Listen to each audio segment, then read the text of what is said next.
Bismillahirrahmanirrahim. Hello everyone. Welcome to my channel Math 6 with Noshan Shabir. Today we are going to learn about chapter number 6, Introduction to Sequence and Series.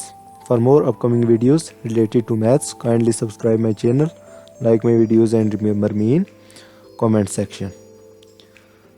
Now we are going to our topic, define the term sequence. तो सबसे पहले हम sequence की definition देख लेते हैं। Sequence also called progression are used to represent order list of number. Sequence को हम प्रोग्रेशन भी कहते हैं और इसे हम नंबर्स को ऑर्डर करने के लिए इसे हम यूज़ करते हैं। As the member of sequence और इन ए डेफिनेट ऑर्डर, जो हमारे पास सीक्वेंस होता है वो हमारे पास एक डेफिनेट ऑर्डर में होता है। So the correspondence can be established by matching them one by one number 1 2 3 4. For example, if the sequence is 1 4 7 10 up to nth number, then such a correspondence can be set up as shown in the diagram below.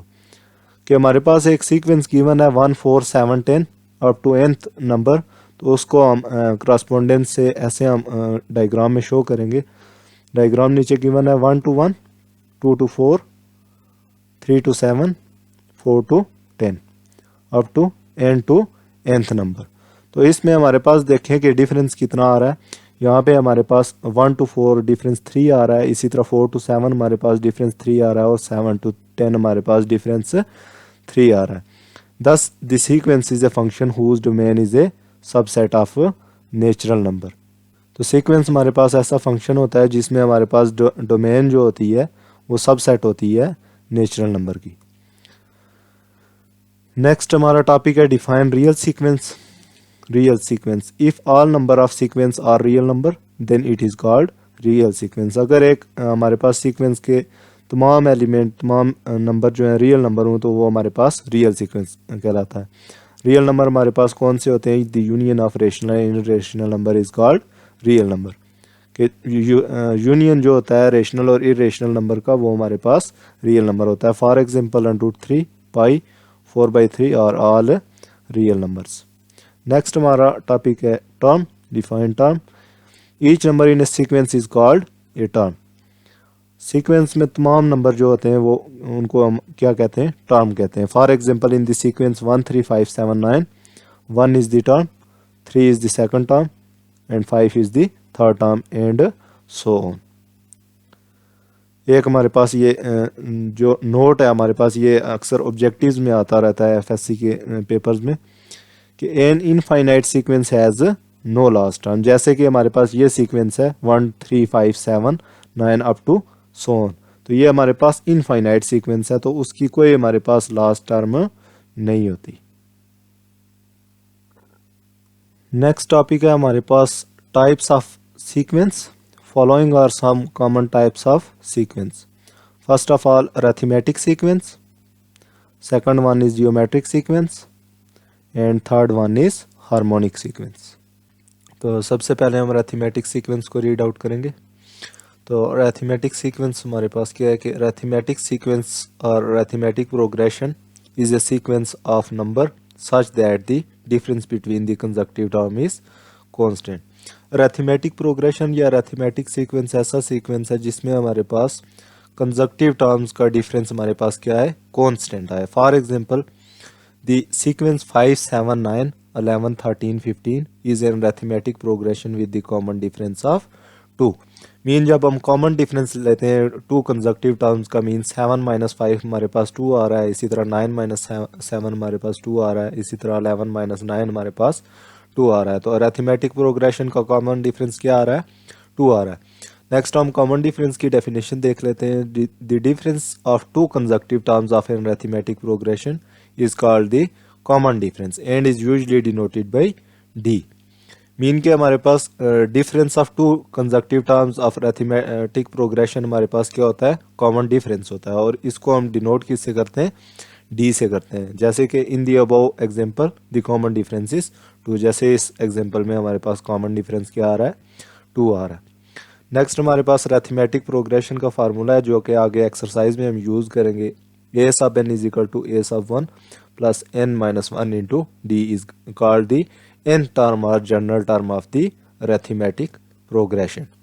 Next हमारे पास note है in arithmetic progression और arithmetic sequence A1 is the first term of the sequence, so we observe that A1 is equal to A1 plus 1 minus 1 into D, A2 is equal to A1 plus 2 minus 1 into D। Mean के हमारे पास arithmetic progression या arithmetic sequence में हमारे पास जो first term होती है उसको हम A1 कहते हैं, ठीक है। जैसे हमने यहाँ ऑब्जर्व किया है कि जब हम इस फार्मूले में 1 पुट कर रहे हैं, इनकी जगह जब हमने 1 पुट किया A1 is equal to A1 plus 1 minus 1 into D, तो ये 1 माइनस 1 हमारे पास 0 हो जाएगा, 0 इंटू डी हमारे पास 0 आ गया, तो A1 is equal to A1। Mean हमारे पास इस एग्जांपल में देखें कि A1 हमारे पास क्या है, 5 है। फर्स्ट टर्म हमारे पास क्या होगा, A1 होगा।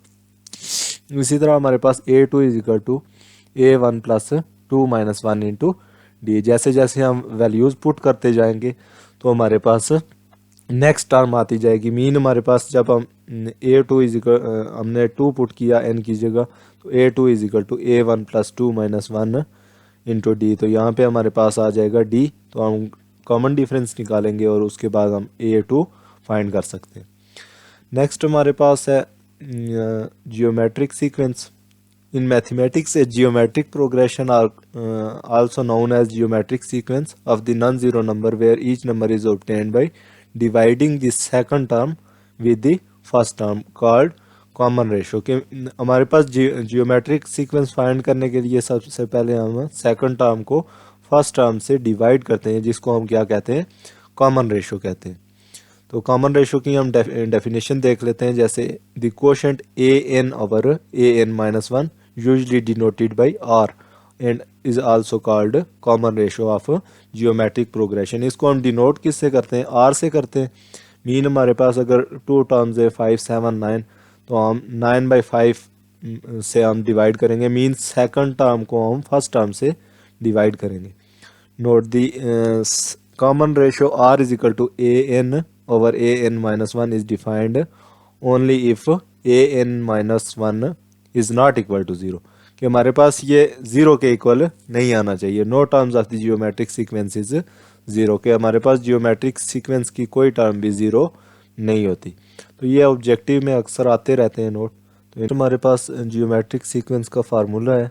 फार्मूला आपने याद रखना है, a सब n is equal to a सब 1 r power n minus 1 which is called the n term और general term of the geometric progression. तो ये हमारे पास फार्मूला है जियोमेट्रिक प्रोग्रेशन का। नेक्स्ट हमने रीड आउट करनी है harmonic sequence. A sequence of number is called a harmonic sequence और harmonic progression if the reciprocal of its term are in arithmetic progression. Mean के हमारे पास हार्मोनिक सीक्वेंस या harmonic progression ऐसा sequence है जिसमें हमारे पास रेसिप्रोकल जो हों टर्म्स के, वो किस में हो, अरिथमेटिक प्रोग्रेशन में हो। For example the sequence 1 1 over 3 1 over 5 1 over 5 1 over 7 is a harmonic sequence since their reciprocals are 1 3 5 5 7 are in arithmetic progression। Mean के इनके रेसिप्रोकल क्या है कि 1/3 का रेसिप्रोकल 3 है और 1/5 का रेसिप्रोकल 5 है। इसी तरह 1/7 का रेसिप्रोकल 7 है। तो ये हमारे पास अरिथमेटिक प्रोग्रेशन में होने चाहिए। Note remember that reciprocal of 0 is not defined, कि हमारे पास जो 0 का रेसिप्रोकल होता है वो डिफाइंड नहीं होता। So 0 can not be the term of the harmonic sequence. तो हार्मोनिक जो 0 है वो हमारे पास हार्मोनिक सीक्वेंस की टर्म नहीं हो सकती। तो फार्मूला इसका the general formula of the harmonic sequence is taken as 1 over a1 1 over a सब 1 प्लस d, इसी तरह 1 over a सब 1 plus 2d up to so on whose n term is 1 over a1 plus n minus 1 into d। तो next हमारा topic है series. Define series. Series the sum of indicated in the sequence is called a series. For example the sum of first 7 terms of the sequence n square is a series. कि हमारे पास जो सम होता है indicated sequence का उसको हम series कहते हैं। For example the sum of first 7 terms of the sequence n square is the series. के मीन के हमारे पास ये 7 टर्म्स है, एन स्क्वायर मीन के 1 का स्क्वायर लें तो हम 1 आता है, इसी तरह 2 का स्क्वायर 4 आ गया, 3 स्क्वायर 9, 4 स्क्वायर 16, 5 स्क्वायर 25, इसी तरह 6 स्क्वायर 36 और 7 का square 49. The above series is also named as the seventh partial sum of the sequence n square. Define finite series. If the number of terms in the series is finite, then the series is called finite series. For example, 1, 4, 9, 16, 25, 36, 49 is finite series की. अगर हमारे पास number of terms जो है finite जो गिनी जा सकें तो उसको हम फाइनाइट सीरीज़ कहेंगे. जैसे कि हमारे पास एग्जांपल ये दी गई है, ये हमारे पास फाइनाइट सीरीज़ है.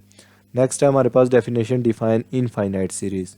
If the number of terms in the series consisted of an unlimited number of terms, then the series is called infinite series. For example, 1, 4, 9, 16, 25, 36, 49 up to so on is infinite series. तो इसमें हमारे पास अगर infinite number of terms हों तो ऐसी series को हम infinite series कहेंगे जो गिनी ना जा सकें. तो इसकी एग्जांपल दी गई है हमारे पास इनफाइनाइट सीरीज़ है. यहाँ पे हमारा लेक्चर एंड होता है. Thanks for watching. Please subscribe my channel. Don't press the bell icon for more upcoming videos. अल्लाह हाफिज़.